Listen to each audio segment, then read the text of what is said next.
All right, let's talk about how modern software gets built. I want you to imagine building a giant, intricate castle. You've got two choices, right? You could try to carve the whole thing out of one single massive block of stone, or you could build it with thousands of individual Lego bricks. Today, we're going to find out why building with those little Lego bricks might just be the most powerful way to create software.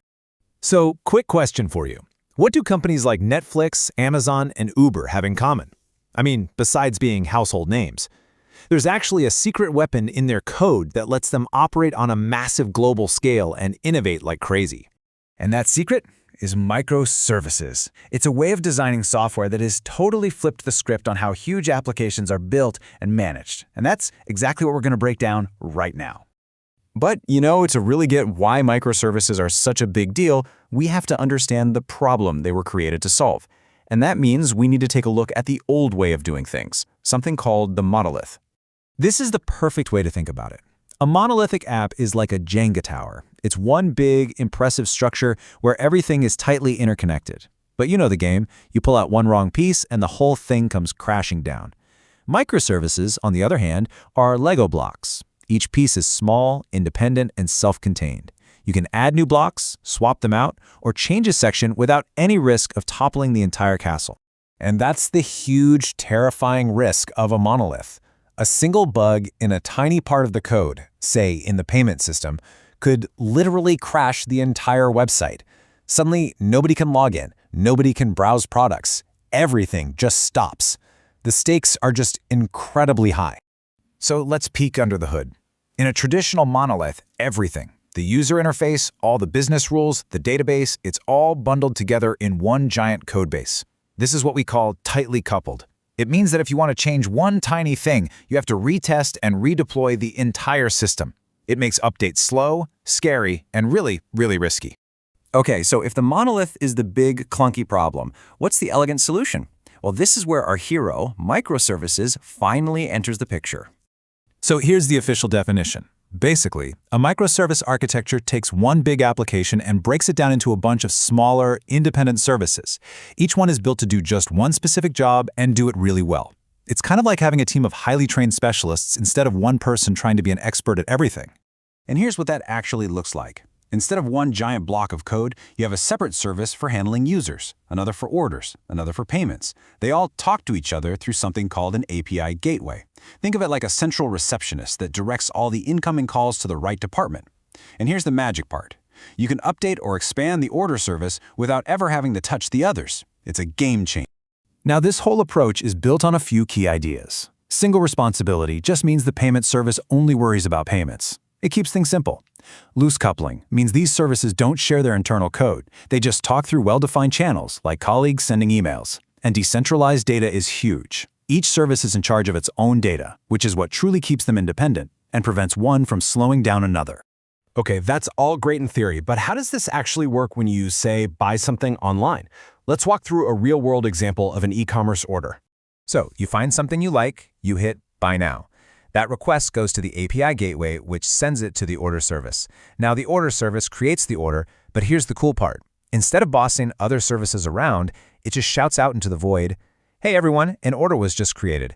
The payment service hears that and says, "Oh, that's my cue to process the payment." And the inventory service hears it and goes, "Got it, I'll update the stock count." It's like a perfectly choreographed, decentralized dance.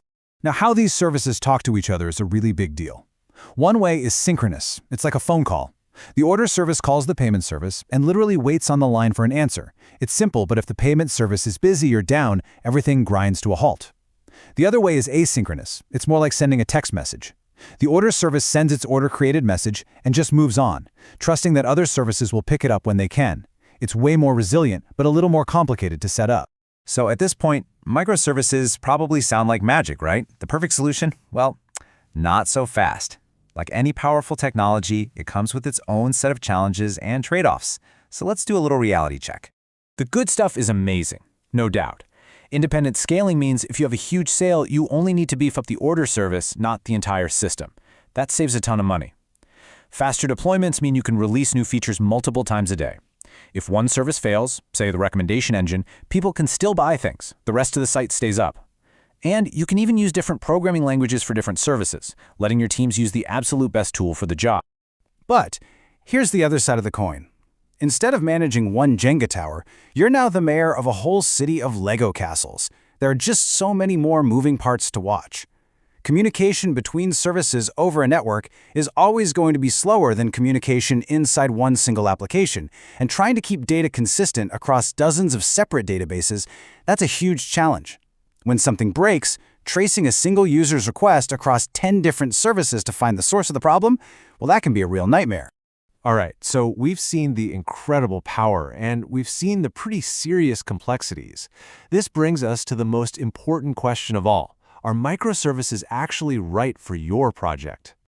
This table right here is basically your cheat sheet. If you're building a massive, complex application with lots of different teams working on it and you know you're going to need to scale, microservices are probably a fantastic choice.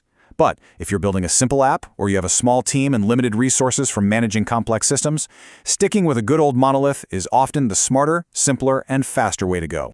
But look, when the scale demands it, the benefits are just undeniable. Let's circle all the way back to the beginning. The reason that Netflix, Amazon, Uber, Spotify, and Airbnb can do what they do, the reason they can serve hundreds of millions of people and constantly push out new features, is because they have mastered this way of building software. So at the end of the day, it really comes down to this. Microservices are all about building applications that are scalable, resilient, and perfectly suited for the cloud by breaking them down into small, independent, manageable pieces. And that leaves us with one final thought for you. As you dream up your next big idea, which path will you choose? Will you build a single, perfectly crafted monolith, or a flexible, sprawling universe of microservices? There's no single right answer. It all depends on what you're trying to build.